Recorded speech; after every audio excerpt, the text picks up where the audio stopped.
Ja, mense sê baie keer vir jou kinders, as hulle klein is, allerhande dinge, maar jy weet so half, soos van voor jou siel, het gaan by die een oor in en by die ander een uit, en dan, jare later, dan skielik verras hulle jou. Ek weet my een kleindogter, ons praat eendag so, en ons het iets gepraat wat 'n mens sien, wat sy graag wou gesien het, en wat sy nooit gesien het nie, toe sê ek vir haar, maar wat 'n mens nie sien nie, mis jy nie.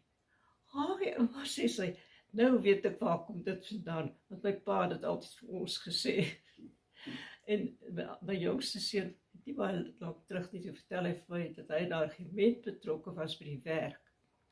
Maar 'n soort van, wil hy vir my nou kennis meedeel, hy sê vir my, maar weet, as 'n mens kwaad word, as jy 'n argument het, dan het jy klaar verloor.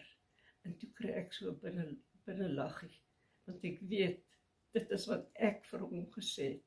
Maar ek het nie die res wat ek ook vir hom gesê het, wat hy toe nie onthou het, of wat jy was, dat baie keer dan wen jy die argument, maar jy verloor die persoon. En dat jy dan self moet besluit, wat is die beste? Wil ek die vriendskap verloor, of moet ek die argument wen? So mens, dink baie keer, die kinders luister nie, maar ergens het iets vasgehaak.